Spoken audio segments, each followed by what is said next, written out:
Let's remind our folks inside the building that are abducting family members in our community. Show me what democracy looks like! Show me what democracy looks like! Show me what democracy looks like! Show me what democracy looks like! Show me what democracy looks like! Show me what democracy looks like! Who has the power? We have the power! What kind of power? People power! Who has the power? We have the power! What kind of power? People power! Who has the power? We have the power! What kind of power? People power! Who has the power? We have the power! What kind of power? People power! It's love, not hate. That's what makes America great. It's love. Not hate. That's what makes America great. It's love. Not hate. That's what makes America great. It's love, not hate. That's what makes America great. It's love, not hate. That's what makes America great. It's love, not hate. That's what makes America great. It's love, not hate. That's what makes America great. It's love, not hate. That's what makes America great. It's love, not hate. That's what makes America great. It's love, not hate. That's what makes America great. Not hate. That's what makes America great. Say it loud, say it clear. Immigrants are welcome here. Say it loud, say it clear. Immigrants are welcome here. Say it loud, say it clear. Immigrants are welcome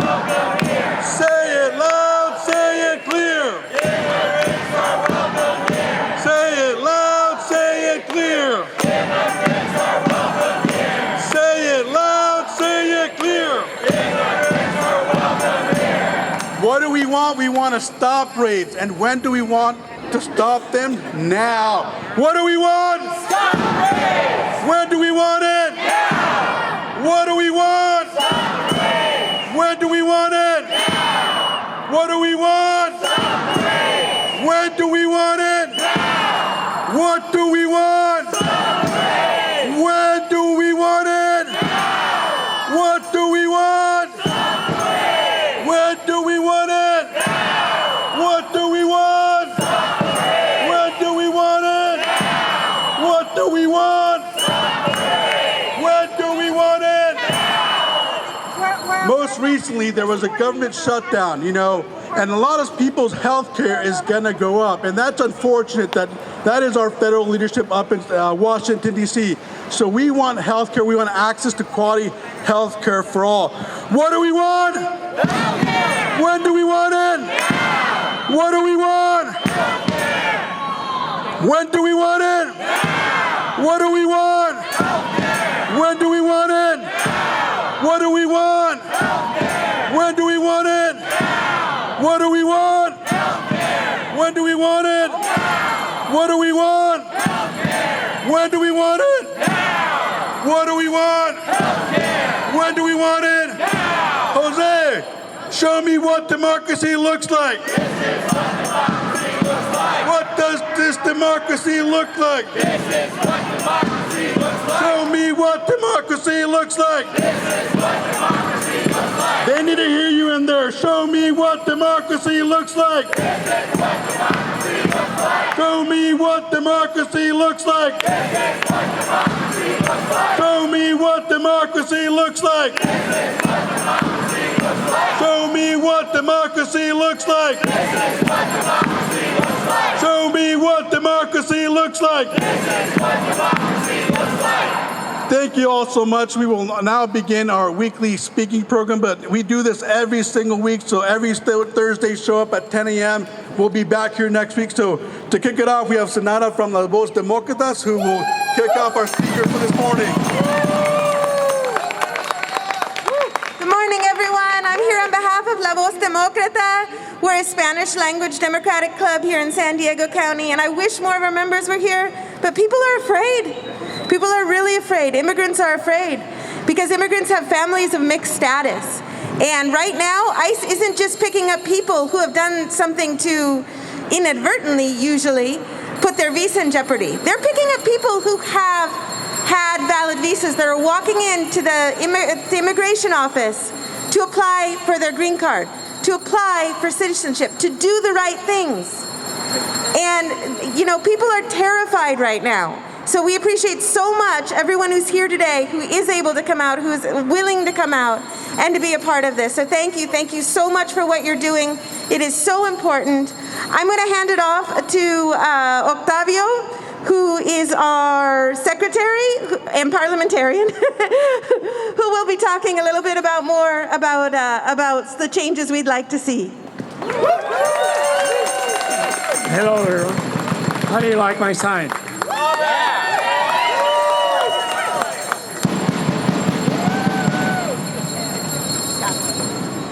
3 days ago,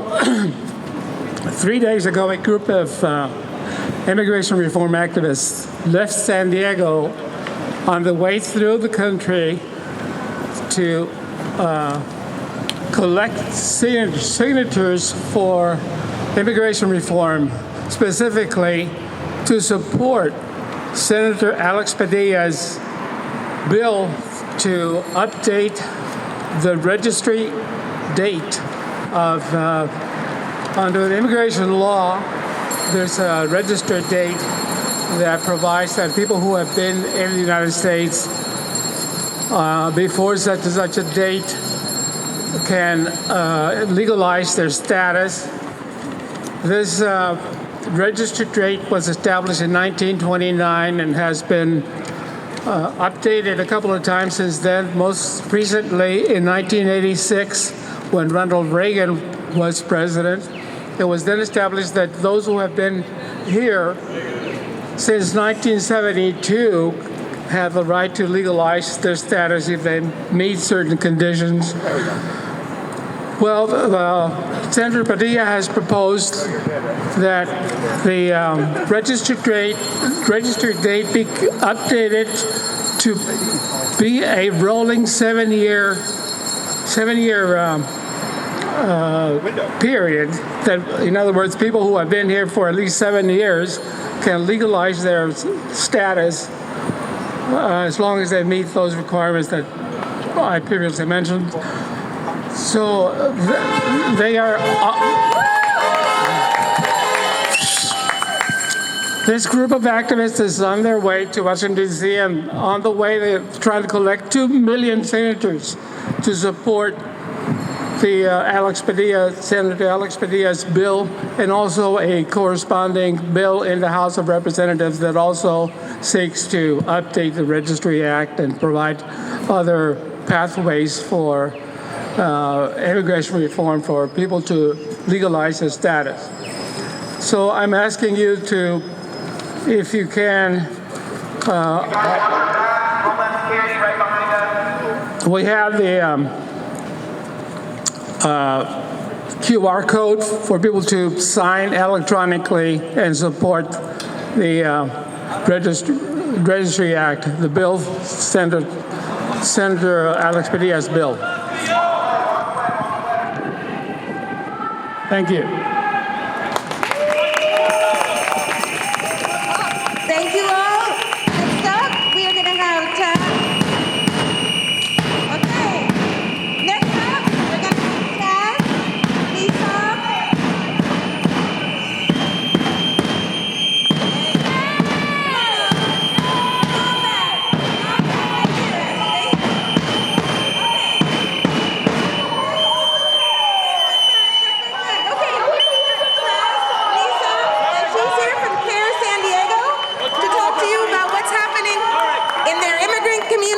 Thank you, Taz.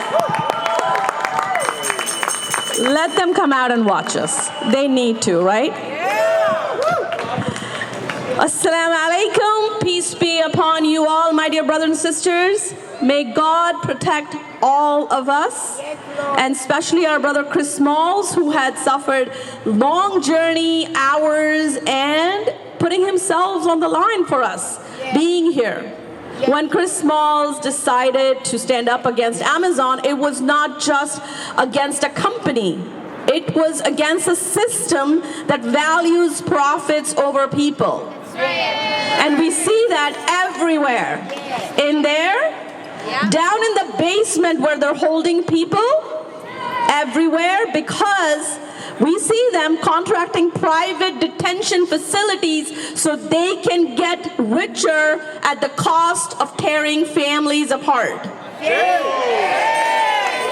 ICE, a rogue agency, has been causing terror in our streets. ICE, a rogue agency, is tearing families apart, creating havoc, and creating a sense of fear, where our brothers and sisters who want to be here cannot be here because they're afraid. I am a naturalized U.S. citizen for the last 25 years. And as a naturalized citizen, I have enjoyed many rights. The right to live anywhere, the right to go to school, the right to work, the right to run for office. But no longer do I feel safe. I now carry my passport card in my wallet because I'm afraid of being detained and deported without any due process. We saw the city of San Diego passing a resolution where due process, a right given to us by the Constitution, was on the chopping block. What the hell times are we living in? Because ICE, CBP have been giving uncharted powers by the president to tear us apart, to terrorize us, to put fear in our hearts. Shameful it is for all of us as U.S. residents, citizens, because we are subsidizing this government and allowing them to do this to us. They have stopped legal residents, people with legal visas, and possibly even U.S. citizens which makes it clear that this is not about immigration. This is not about visas. This, dear brothers and sisters, is a racist, fascist agenda. An ethnic cleansing for sorts. 2 weeks ago, a British national journalist was visiting California speaking at a CAIR event. On his way out of California at the San Francisco airport, he was arrested and charged with terrorism, with speaking out against the government, and of overstaying his visa. He had a valid visa in his passport. The government decided to rescind his visa and not inform him of it. They kept him in detention for over 2 weeks without any charge. The CAIR California legal team was at his aid. Whoa, the joys of having an event at the front street. This man was only charged now and let go because he overstayed his visa, supposedly. But what was his real offense? His real offense was speaking out against this complicit fascist government. This government that has been aiding and abetting and fueling the genocide in Gaza. This government that doesn't value its people. This government that is causing the grief to our immigrant communities. That was all his offense. On that note, we all are guilty. Right. Are they going to come out and arrest each one of us? They could. I'm an immigrant. Thank you, Mama. So, my dear brothers and sisters, I want to tell you one thing. When I see out in this crowd, I see strength. I see power. I see courage. So a thunderous round of applause for each one of you. Because we no longer have the luxury of stepping back. We don't have the luxury of saying, maybe I'll do this tomorrow. Because the fight is at our doorsteps. And each one of you is ready. I know that because I see you all. I see the spirit and the fight in you. So my great appreciation to each one of you for standing up for immigrants, for standing up for Palestine, and standing up against this fucking government.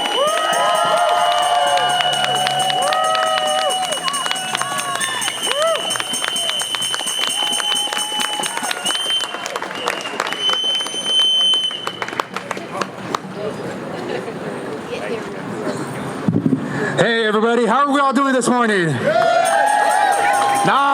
I can't hear you. They can't hear you on the floor. How are we all doing this morning? That's what I'm talking about. They don't care about a single voice. They care about many people, many voices. That's what they want. They want to divide us. They want to divide us by race, by class, by gender, where we come from. But you know what? I see a lot of beautiful people in the crowd. We come from different backgrounds, different colors. Solidarity. That's what it's all about. It's building solidarity with each other, right? My name is Juan Perez. I'm a union organizer with IATSE Local 122, the baddest union in San Diego, in the country, in the world. We wear black. That's the coolest color. That's right. Self-proclaimed. I'm a union organizer, but I'm also a podcaster. Yes, I have my own podcast, Union or Bust podcast. And when we sell out, we're going to call it Bust Unions. That's right. I say stupid things all the time. But I'm glad everybody's here for this fight. I'm glad we all agree that ICE is bad, right? We all agree on it, right? Like, they are terrorizing our communities. They're not just going for the bad ones, the bad apples, the ones that are the felons. No, they're going after everybody. I'm a naturalized citizen. I was all at first like, oh, they're probably not going to come after me. But they're detaining citizens too. So it's like, what the fuck is going on, right? What's going on? Do we know what's going on? It's all about terror. That's what it is. You spread fear amongst the community. That's how you divide us. That's how you control power. But you know what this is? We're all showing up. We're all showing our faces. We're not afraid to show our faces because we don't have fear, because we have community. When you have community, you have power, okay? I want you to all know that. You have more power together than divided, and that's what they want, all right? So I'm here to introduce a few people. I'm a union organizer, like I said. I believe the labor movement is the answer. That's what I believe. But you know what? When I say labor movement, I don't just mean unions, right? I don't just mean, not all of us are in a union. Do you all know what the union density is in the U.S.? Does anybody know? 7%. 6% in the private sector and 9% in the public, give or take 9%, 8%, right? Where we used to be at 33% union density. 1 out of 3 American workers were in the union. That's when we had the American dream, the white picket fence. One job was enough. Is one job enough? No. Is one job enough? No. Right? All these kids coming out of college, coming out of high school, they have no economy, no way to own a home. Most of us can't even own a home anymore. And that's because the establishment has said it that way. They want it this way. They want these large corporations to have all the power. They want to monopolize every fucking company in the world. Look at Amazon. Look at Starbucks. These multinational corporations, they don't have borders. Do you all know that? They don't give a shit about borders. They're in every country. We were just in TJ yesterday. You have Costco, Walmart, Home Depot. How come they don't have borders and they're putting borders on us? Shame, right? Yeah, that's because you know why? They have class solidarity. That's what they have. The billionaires and the millionaires have class solidarity. We need to have class solidarity as well. We are the working class, the working poor, the hungry. But that's what this is, and I love to see this. Speaking of workers, speaking of Starbucks, I want to introduce you all to a speaker. Do you all know that Starbucks went on strike today? Right? The largest coffee chain in the world just went on strike today, and they are going on strike indefinitely until they get to the table. So I want to quickly introduce my good friend, Jack Mahoney from the Starbucks Workers United Union.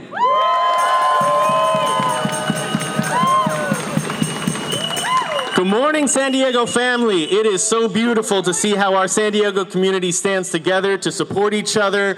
And just like that, I am here to speak to you on behalf of 12,000 Starbucks workers who have joined together, just like the San Diego community has joined together in our union. Today, as my brother said, we have launched a national open-ended strike. We are protesting Starbucks' unfair labor practices. While baristas have fought just to get enough money and enough hours to pay the bills, Starbucks has violated federal labor law more than any other company in modern history. Now, since this current administration came in, they may have believed that the government was no longer going to enforce federal labor law. And guess what? They're pretty damn near right. This government is asleep at the wheel with enforcing federal labor law, but we have taken matters into our own hands, and we have said, we will not allow you to take our rights away. And just like the San Diego community stays together, Starbucks Workers United will not stop until we stop the raids. We will not stop until every worker has health care. We will not stop until we stop fascism, and we will not stop until we get a fair contract. So please stand with us today. We'll be rallying at 4 p.m. in Hillcrest at the store at 1240 University Avenue. El pueblo unido jamás será vencido.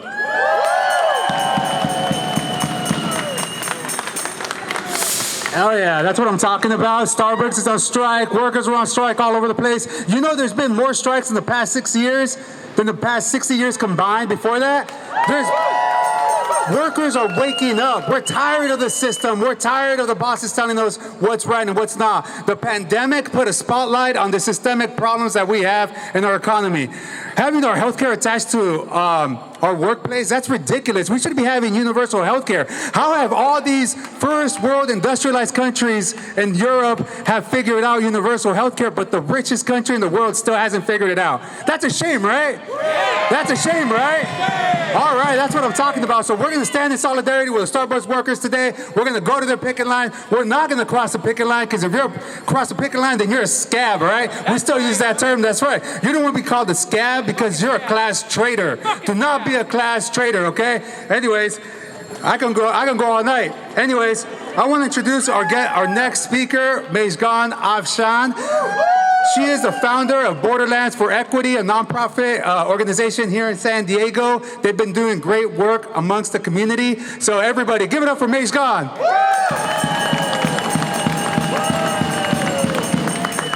Salam and good morning, everybody. I can't hear you. Salam and good morning, everybody.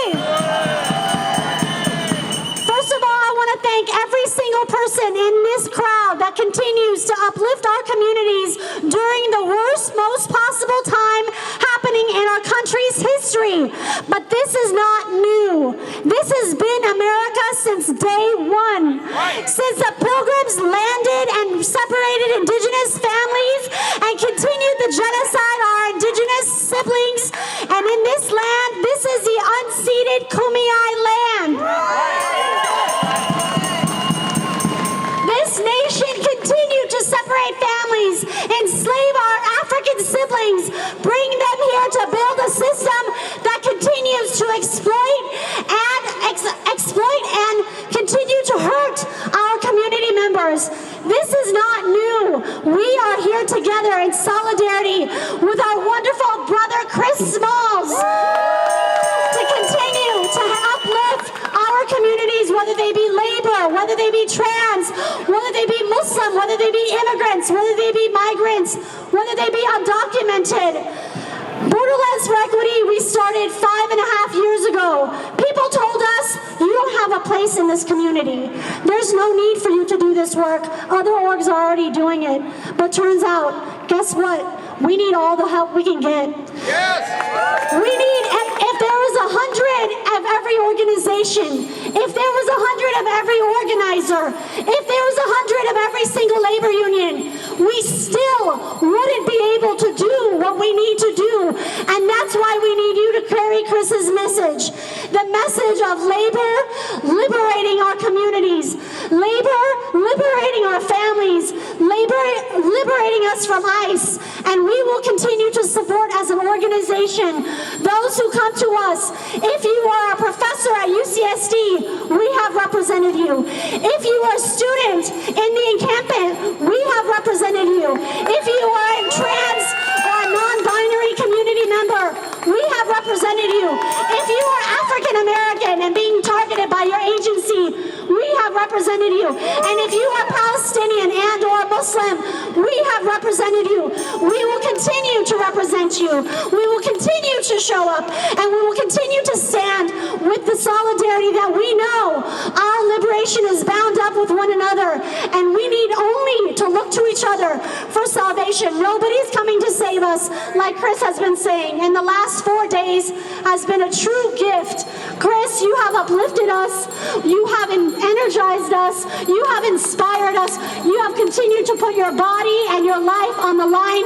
And I have all the respect for my brother and all the community members and leaders that do that every day in San Diego.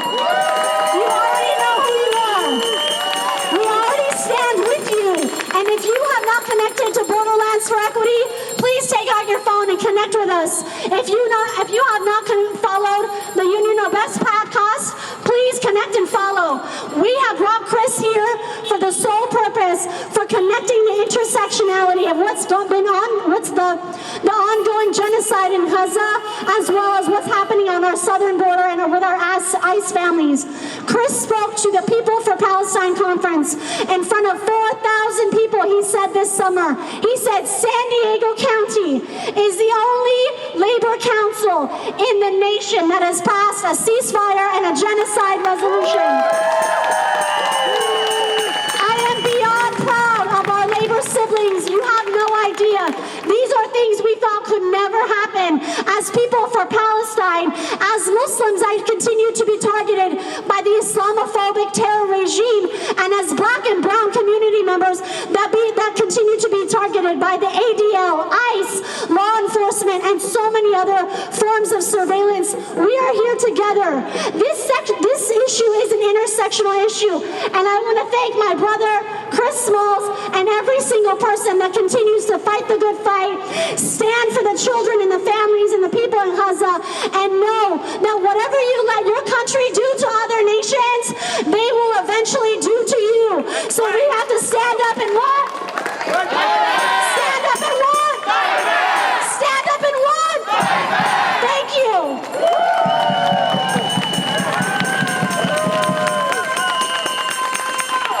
Oh, wow, Mejgan, she fires all of us up.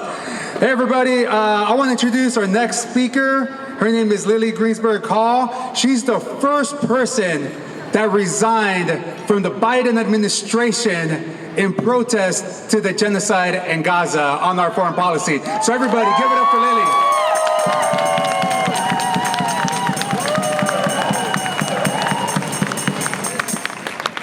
Good morning, everyone. Good morning. I don't want to trip on that. Thank you, Juan. Thank you, everyone, for having me here. My name is Lily Greenberg Hall. As Juan mentioned, I'm a former official in the Biden administration. I'm also an organizer, an activist, and a San Diegan. I grew up here in Carlsbad.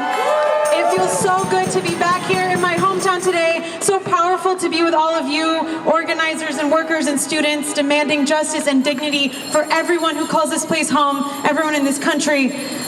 Last year on Nakba Day, I resigned from my position as a political appointee in the Biden administration, becoming the first Jewish appointee to do so. Unfortunately, the first and only Jewish appointee to do so in protest of our government's funding and enabling of Israel's genocide in Gaza. And people thought and maybe said it was a solo act, but I want to tell you that it wasn't, because it was a part of a wave of workers. Most people, you didn't know who they were, you didn't know their names, inside and outside government, who were refusing to be complicit. And it's that kind of worker power, that kind of unionizing, even though we weren't allowed to do that as feds, that gave me the courage to do something like I did and resign. And that's what something like today is about, is building community so that each of us can be courageous and take risks, to put our bodies on the line, to put our careers on the line, to stand up for people in our community, because the times that we live in right now are going to demand that we do really scary shit. Really scary things that we never thought we could do. And the only way we're going to do them is if we know that we all have each other's backs. Because we have to refuse to be complicit. When we say something like ICE out of San Diego, we're not just saying no to a system that deports our neighbors and cages families and militarizes borders here at home, but it does the same thing abroad. Because the same money funding ICE is funding bombs. And those same corporations that profit off detention profit off war. Right. Yeah. And I know you all know this, that our leaders in Washington, they keep choosing billionaires and weapons producers over workers and communities. Shame! We just saw Democratic leadership fold to Trump after 40 days of people suffering in a shutdown, sacrificing healthcare for 24 million Americans. Shame! Come January, people's premiums are going to go up to be more than their rent. They always say there's no money, right, for schools. There's no money for housing. There's no money for healthcare. There's no money for veterans. My dad is a U.S. Air Force veteran, came back, had to be on disability. I was lucky enough that we could maneuver our way in that system and made it work for us. Most people can't do that. But there's always money for war, right? There's always money for cops. There's always money for ICE. And so we have to say enough is enough. Because the truth is, and I'll tell you, everyone in Washington actually knows this, is that working people run this country. But our democracy has been hijacked by corporate donors and party bosses And if they won't fight for us, then it's up to us to fight for us. Across industries, across borders, across identities, we have to stand shoulder to shoulder and protect each other. And we have to demand to not just, we have to say, we have to stop funding death abroad. We have to stop funding ICE here. We also have to say, invest in life. Invest in our communities. Invest in our futures. We have to have a positive vision for what we actually want. Because shame is a really demoralizing emotion. And fear also. And that's why they're trying to scare the crap out of us right now with everything that they're doing. But we have to look beyond that. And look to each other and look in ourselves and say, what do we want this country to look like? What do I want my community to look like? And then take one step every single day. And maybe that's just showing up right here for you all right now to building that community that you want and building that vision. And let me tell you guys, public opinion, we've won that battle, right? We're for too long, we've been told a lie that oppression and occupation, whether that's here or abroad or of any other type of person in our community, that's the price of safety. But I think we know better now. I think we know that safety comes from freedom and dignity and solidarity, and it comes from working together for a shared future. And the people in power are scared of that. They're scared. And they should be. So what do we do next? We have to organize. We have to build power. We have to win elections, and we have to create a country that actually works for us, not the billionaires. That delivers healthcare and housing and cancels student debt and fights for clean energy and good union jobs, that actually fights for us and our future, not just corporations and profit and endless cycles of death and incarceration. And I just want to end by saying that a lot of people will tell you that the future that we deserve isn't politically possible. That we just don't have the money, that we just don't have the power, that we just have to wait. And that is bullshit. And what we're up against right now is scary. It's really scary. I know that. But action is the only antidote to fear. And I refuse to believe that the world we're fighting for doesn't exist. I see it right now, right here with all of you. And nothing ever worth fighting for has felt politically possible. So let's stand shoulder to shoulder. Let's know that if we lock arms together, we can protect each other. And let's make that impossible possible. Thank you all.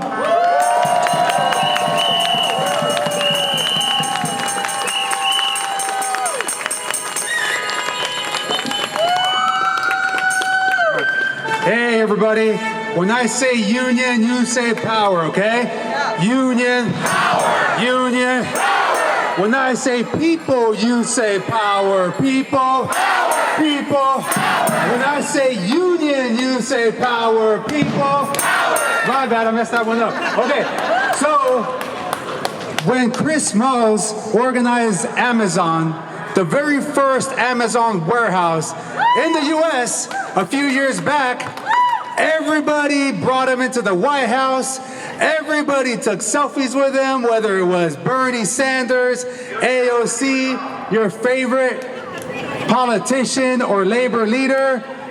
We got some guests in the house. Everybody say hi to the police. Hi, police. But they're not going to stop us, right? They're not going to stop us, right? No. So anyways, when he organized, everybody opened their arms to him. Biden brought him into the White House, had a conversation, exploited his campaign, exploited his victory. It was a political stunt. And I'll tell you why it was a political stunt. Because what happened when he jumped on the flotilla this summer to Gaza to break the siege, what happened?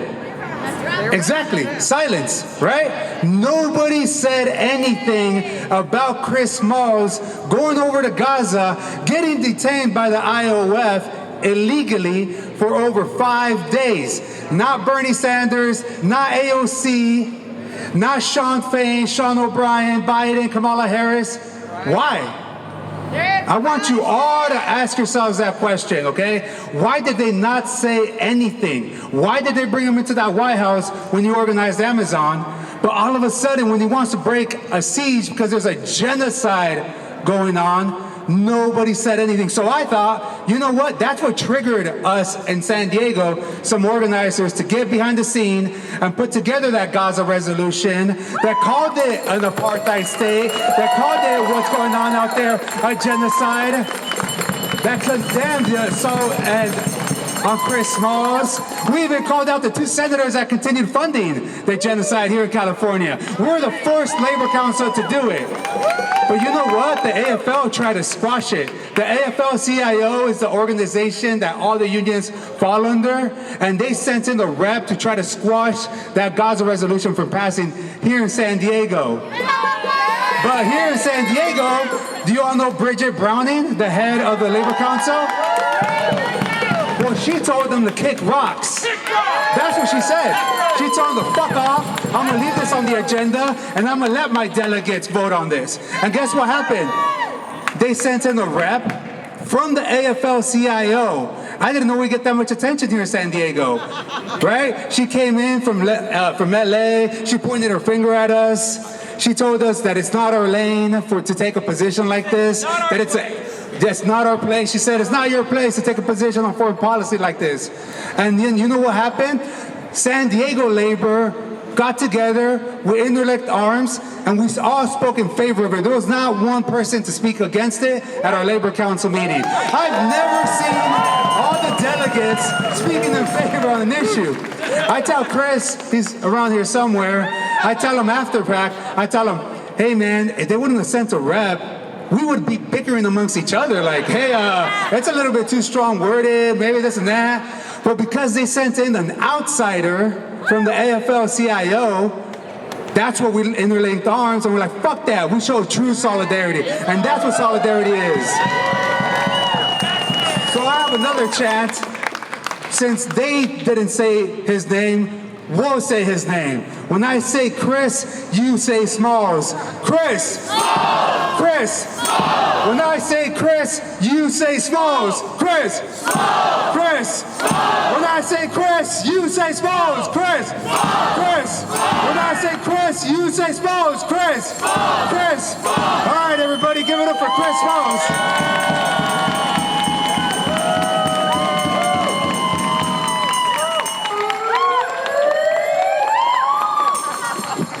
Hey, thank you, San Diego. It's been amazing 4 days with you guys for the first time coming down here.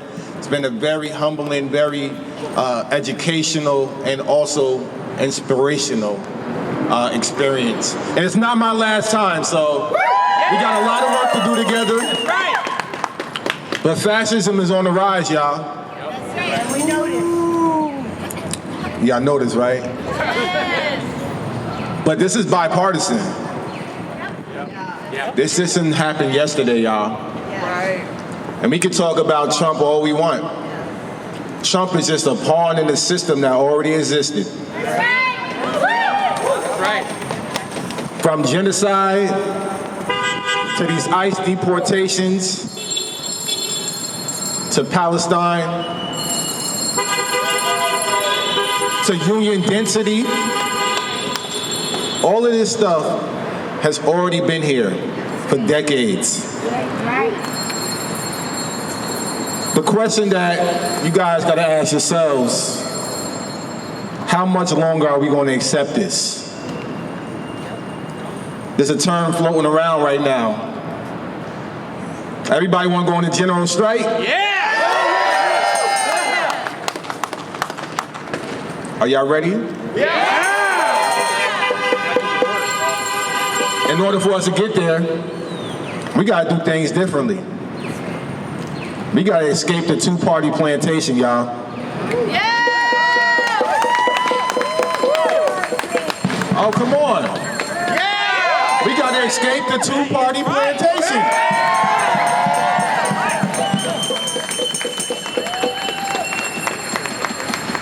Last year, during the presidential election,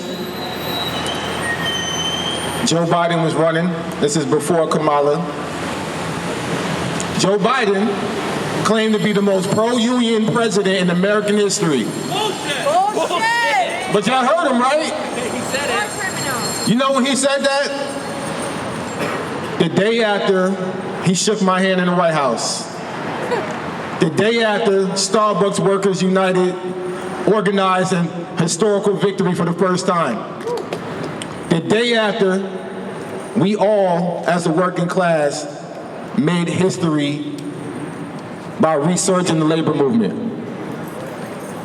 Then Joe Biden shows up to the UAW picket line. Y'all remember that? Yeah, I remember. On the same time, he used the act from 1945 against the strikers for the railroad for sick days. Y'all remember that?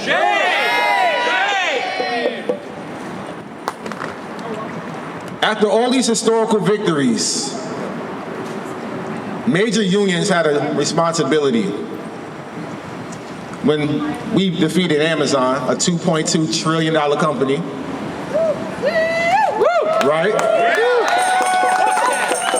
And when Starbucks Workers United organized their workplaces all across the nation, when Trader Joe's won their union for the first time. Exactly, you didn't know they had one? Amazing, now you do. Massachusetts. When Apple workers, Google workers, tech workers, workers in all different sectors started to rise up and organize their places. Labor unions, major labor unions, had a responsibility to invest more into those grassroots efforts. Right. But they failed. They only contributed 3%. It's a shame, but all of us, a lot of us, many of us belong to these entities. Like my brother Juan just said, the AFL-CIO represents 12.5 million workers, including you guys. Over 60 unions underneath their umbrella. And for the last 2 years, like my brother just said, they've been actively fighting against resolutions all across the country. Because that wasn't the first time they sent the representatives somewhere. They've been crushing resolutions for the last 2 years and even longer than that. Shame. Stop playing with us. You know, one thing I didn't mention this week, and I'm about to spill the beans now.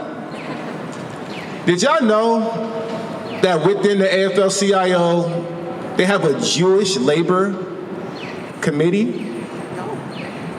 Do y'all know who the president of this Jewish labor committee is? I'm gonna tell you. His name is Stuart Applebaum. Y'all heard of that name before? You should have, because he's considered a labor leader in our country. Stuart Applebaum is the president of the RWDSU, right? You might have heard of the RWDSU because they tried to organize the Amazon workers in Alabama. Do y'all remember that? Yes. So Stuart Applebaum is the president of the RWDSU. He's also the president of the Jewish Labor Council, a lobbying group within the AFL-CIO that send union leaders to Israel. Shame. It's a shame, but a lot of our public don't know this. How can we fight back against our opposition if we don't know our facts? So I tell this because I want you guys to understand, as the only labor leader in this country that's banned for Israel for 100 years. And I wear that with a badge of honor. But let me tell y'all this. I shouldn't be the only one. We got you back. I know you do. I believe it. We all have a role to play in this crowd. Now, I'm not telling you to go on the flotilla and go to prison like I did. But I am telling you that you must do something. Yes. Because your complicity, your silence, is equal to death. That's right. For the last 2 years, we watched over 680,000 Palestinians get slaughtered on Instagram. It is a shame. What's worse is that our U.S. labor movement is the #1 supplier for weapons. Every 15 hours, weapons from the U.S. go to Israel. And those weapons touch the hands of unionized workers, whether it's in the warehouses or at the docks. So if we want to go on a general strike, I hope you all are paying attention to what's going on in Italy. If you're not, guess what? You got another opportunity. Because they're calling a general strike on November 28th, which is our Black Friday here in the U.S. Oh yeah, and it gets even better. Because they are calling it, and I am calling it, an International Day of Solidarity for Palestine. 2 weeks ago, that's right, 2 weeks ago, thanks to the San Diego Labor Council, who passes, as I said before, the strongest resolution for Palestine in our country resides right here in San Diego. Clap it up for that. So, the backstory, after that resolution passed, we decided to take that language and turn it into a petition for the general public. We turned this petition into a rally call in LA a few months back. And then after that, we wanted to hand deliver this petition to the AFL-CIO, the voice for the working class. This petition is now signed by over 4,000 people. Yeah. Should be a lot more than that, because I'm telling you about this petition right now, and if you haven't signed it, disarmgenocide.org.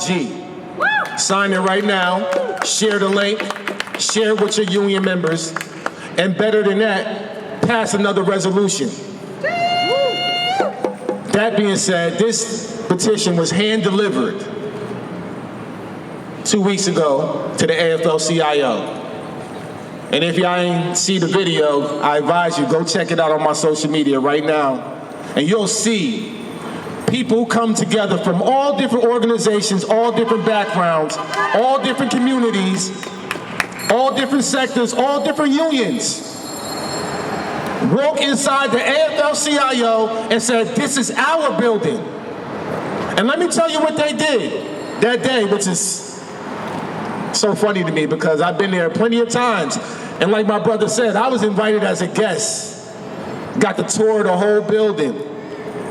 Got to shake hands with the president, Liz Schwartz. Had the conference meeting and everything. Got the view of the White House from the balcony. The whole 9 yards when we won. They parked all of their cars in front of the entrance as if that was going to block out genocide. But they don't understand, that's not how people power work. Just how they build that wall at the border, they think that's going to stop the people from connecting with one another. But it's not. They blocked all their cars. They locked all their doors. They had about 1 or 2 doors open. And they were watching from the windows like our folks up there. Hello. How you doing up there? Hello. So, as we did this rally, we got confirmation that their chief of staff was going to come downstairs and meet me in the lobby to accept the petition. But they only wanted me to go in the building. That didn't happen though. And it wasn't even my choice. The people decided they were going to come in the building with me, and they stormed that door. And I repeat this. This is something that is so unprecedented. When the last time you heard of everyday people coming together for one common cause and storming the AFL-CIO? It's never happened. So we done it 2 weeks ago. And we gave them our demands. We gave them 7 days to respond to our demands, which is demanding that they condemn Israel for their war crimes. They call it what it is, a genocide. They condemn them for the assault that happened on me as a labor leader. And most importantly, a full-on arms embargo, full divestment from Israel, stocks, bonds, weapons. Shut down all of these ports. From the East Coast to the West Coast, we want them shut down. In solidarity with our brothers and sisters in Italy who shut down and went on a general strike. And also with our brothers and sisters in Greece, the dock workers who shut down their ports. And also our brothers and sisters in South Africa who shut down their ports. And also our brothers and sisters in Spain, whose government has already fully divested from Israel. So what's happening all around the world? Despite fascism being on the rise, resistance is also on the rise. See, one thing about resistance, it can't be killed. One thing about resistance, you can't block it out by parking all your cars at the entrance. One thing about resistance, you can't block it out by building a wall. One thing about resistance, you can bomb Gaza all you want. Them people would rather die on that land than leave. That is resistance. And they have shown us the way. Because no Calvary's coming for us. Billionaires are not going to wake up one day and give us what we want. Politicians will never be our savior. Never. I don't give a damn who it is. Mondani included.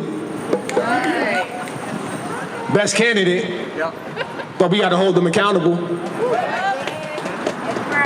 All these progressives that come to these rallies and take pictures with y'all, use y'all slogans, photo ops, then they get elected and don't do shit.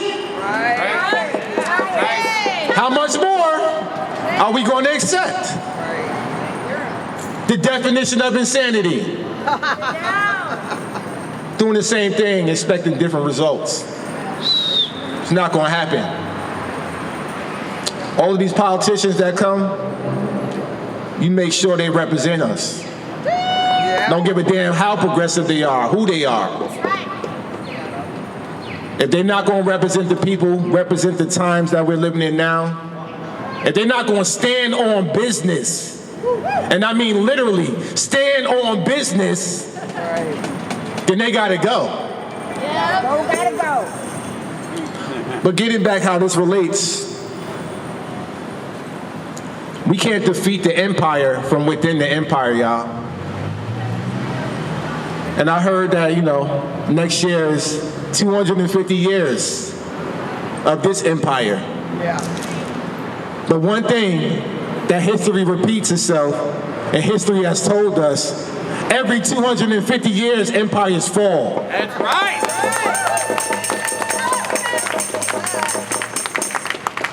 It's our time right now, y'all. You know the slogan. Stay ready so you don't have to get ready, y'all.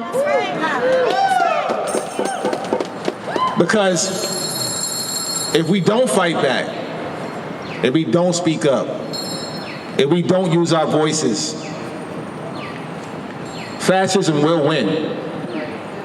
It will get bad in this country. It'll get worse than what we're already seeing. We don't want no civil war, y'all. We want peace. Not just peace here, we want peace in the Middle East as well.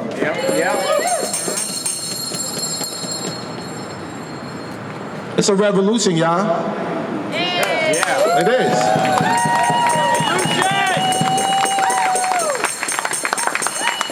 But the revolution starts with yourself. When you go home today, ask yourself this question. What are you willing to sacrifice for the movement? How many of y'all lost something about speaking up about Palestine? Speaking up against ICE? Lost friendships, lost relationships, lost situationships, lost family, lost opportunities, job opportunities. Guess what? That's a part of the movement. You signed up for a lifetime fight. And you can't have one foot in and one foot out.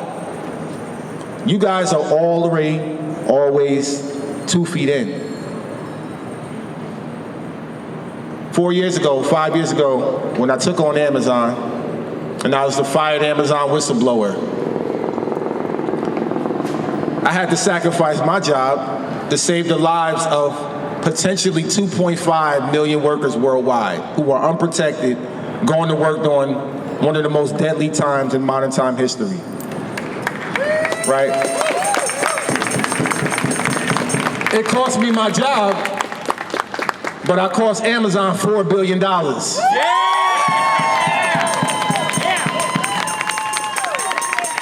So that's a hell of a sacrifice. But you know what? It's true worker power when you got the richest man in the world talking about little old Chris Smalls. Jeff Bezos at that time was making $13 billion a day, $9 million an hour, $5,000 a second. The most money he's ever made in his 30 years at Amazon. It's a shame. But once again, he spent $9 million to talk about me.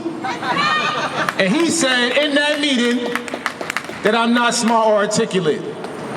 Ironically, to make me the face of the whole unionizing efforts against Amazon.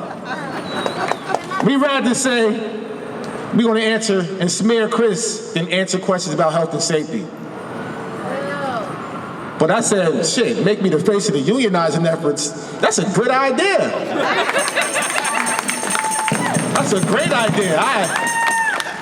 Yeah, let's go do that. So that moment, I embraced it. And I continued to advocate for the workers, even though I no longer worked at the company. But for 11 months, over 300 days, we set up an encampment outside of that building that fired me. While Amazon spent $20+ million trying to stop this grassroots efforts and failed.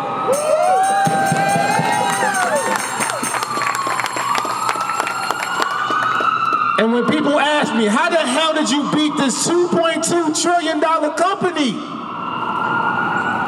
The answer's right here in this crowd, y'all. It's the power of people when we come together. The day we beat Amazon, we had $2.50 in our account. It wasn't money. We had no major union backing, we had no politician backing, we had no celebrity backing, none of that. It was pure people power. Because we know our communities better than anybody else. Right. That's right. They can set up shop all they want. We know our people. And that's something that they can never figure out. It's grassroots organizing. Right. And the power of people. Just like resistance, it only gets stronger when they push back. Right. So how did I get on this flotilla and how did I connect that to Palestine? Well, let me tell y'all, Amazon has everything to do with this genocide. You didn't know. Amazon Web Services is essentially the Iron Dome. Yeah, the Iron Dome. The military-industrial complex. Yeah, no problem. And you know what? How do I know this? It's right here in America, y'all. Amazon has billions of dollars with our own Pentagon. So when we say boycott Amazon, yes, yeah, boycott Amazon. But understand that their money is being made by Amazon Web Services or 75 of its other companies that they own. In the next few years, 1 out of every 4 Americans is going to work at Amazon. How many of y'all know somebody who work at Amazon? How many of y'all work at Amazon? I see you. I love it. So you're going to either know somebody, be related to somebody, or end up there yourself, or one of its 75 different companies. It's a shame that this one company control all of these markets, and we still continue to give our money to the company that destroyed our communities. So, now that you have this information, understand that you have a responsibility now to educate your neighborhood, your loved ones. Amazon, when I went to the border, I don't know how many warehouses I saw over there. Over a dozen. Over a dozen warehouses is right here in your backyard. Right at the border, right next door to the detention centers. I know y'all know about it, and I know y'all saw that dystopian picture that released years ago in Tijuana when they opened up that Amazon warehouse in one of the most lowest impoverished neighborhoods. Guess what? That is Amazon's model, to exploit the working class. They have done it so much that they have already hired and fired the entire American workforce in less than 30 years.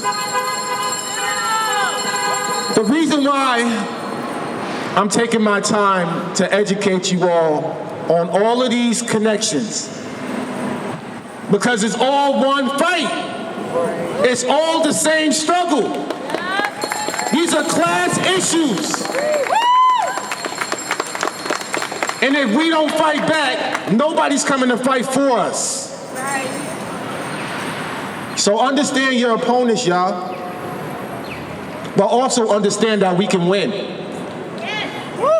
Because when I was in prison 2 months ago, and I was on a hunger strike, the strongest weapon I had was my body. That's resistance. But on the outside, as a free man, it's the same thing. The strongest weapon that we all have is our labor. And if we don't get what we want, y'all talking about a general strike, guess what? It's time to withhold our labor.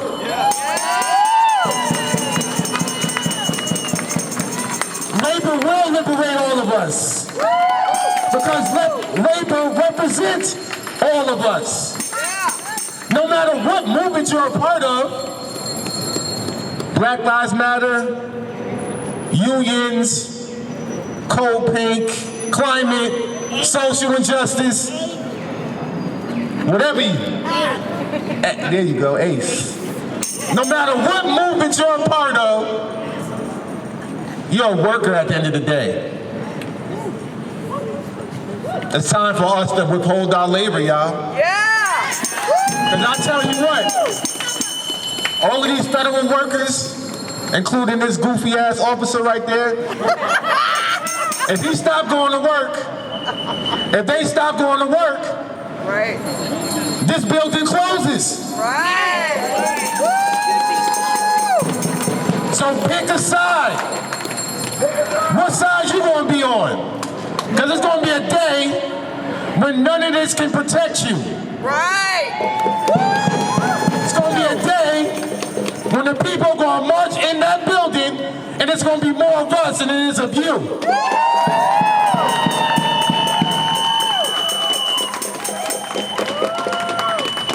So when you go home to your family, ask yourself, what side are you on? Are you going to stand with the side of the working class? Are you going to continue being a sucker and a pawn for your boss?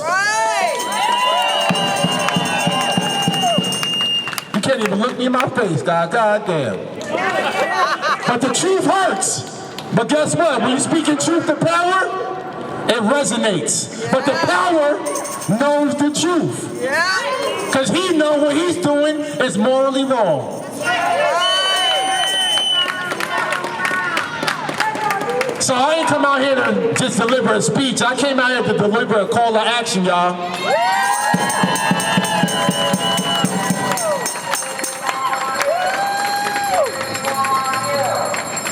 Yeah, go ahead and go back inside. 1, 2, 3, 4, 5, 6, 7, 8, 9, 10, 11, fuck 12.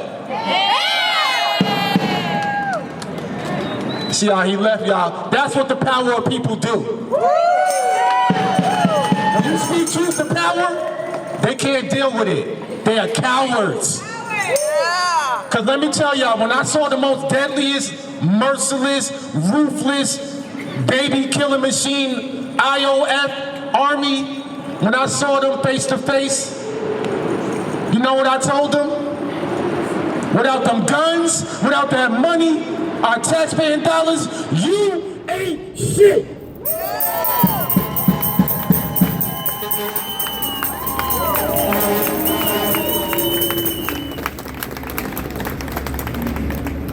And then after that, I was thrown to the ground by 7 authorities. Choked. Knee in my back, separated from my crew, thrown up against the wall, thrown up on the ground.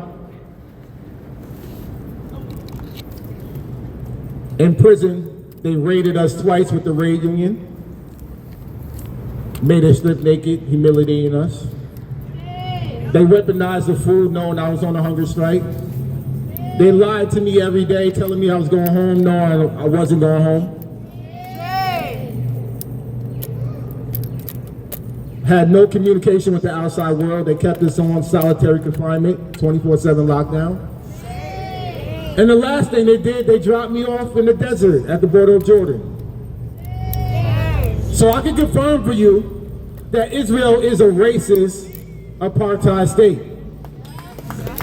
And I can also confirm for you that everything that I experience as a black man is only a fraction of what Palestinians have to go through every day. But you know what else I can confirm for you? That the same militarization that's happening over there is happening right here in our country. That these same police forces train with those same soldiers over there. It's all connected, y'all. And once again, this is a bipartisan issue. So yeah, fuck Trump. But don't be distracted, because that's all it is a distraction. We don't give a fuck who's the president. We the people are going to organize. Whenever our governments fail us, it is up to the people to rise up. And if we don't get it, and if we don't get it, and if we don't get it,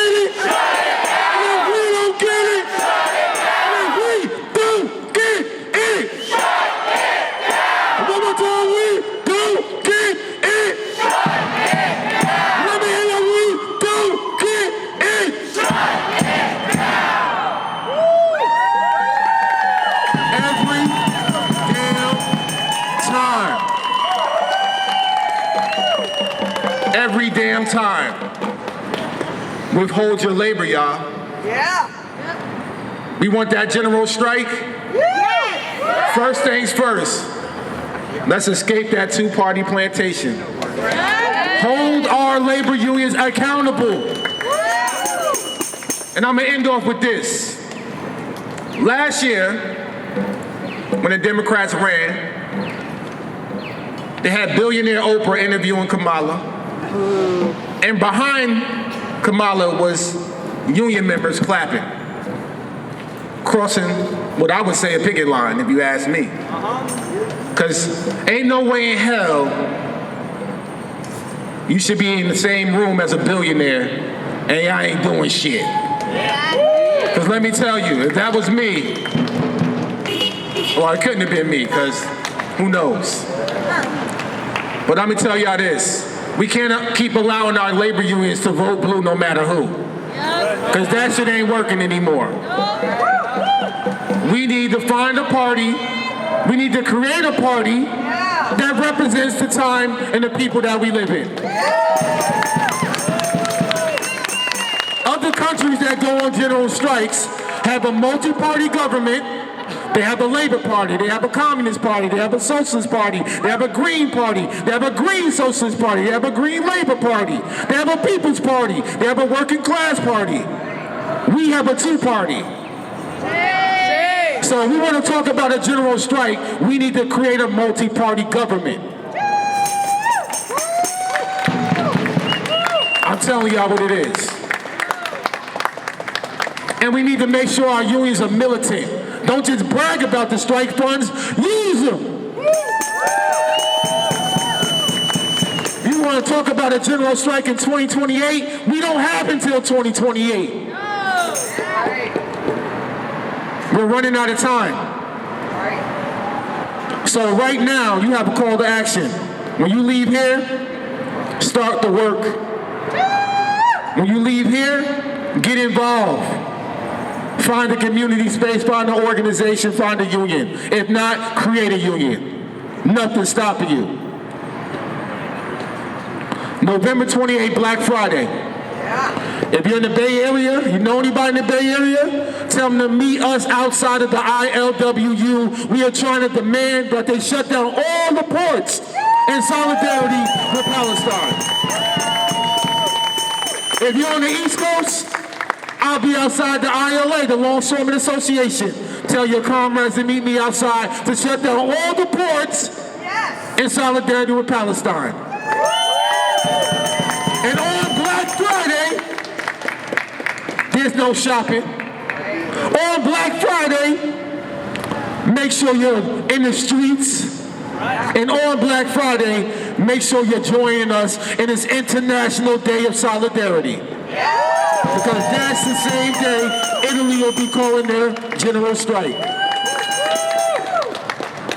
DisarmGenocide.org. Please get involved. Please help me out. And once again, if we don't get it, shut it down. Power to the people, y'all. Love and solidarity. Thank you.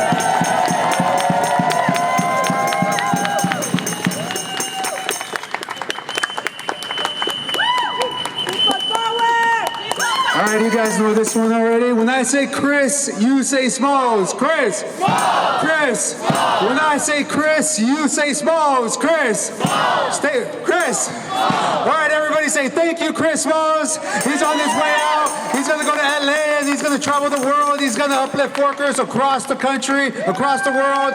You know, everybody here has been blessed by his presence, and I mean it. This guy is one of the few people that's been to Gaza. That's crazy, and we are here to witness. He's a powerful guy. That's why we brought him here to San Diego. But I want to end this with a chant, of course. This happens every week, so I want to end this with a chant. We'll be back. You guys know this one? We'll be back. We'll be back. We'll be back. We'll be back. We'll be back. So they can hear you up there. We'll be back. We'll be back. Thank you, everybody, for coming today. Come back next Thursday, 10 a.m. Thank you, everybody.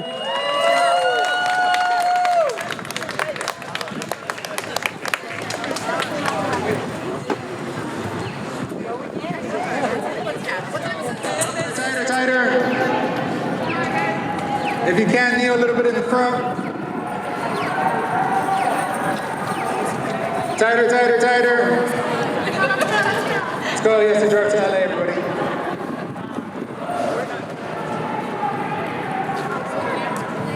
Which one? All right, everybody at 3, say solidarity. 1, 2, 3, solidarity. Fists up, everybody. 1, 2, 3, solidarity. Woo! Thank you very much, everybody.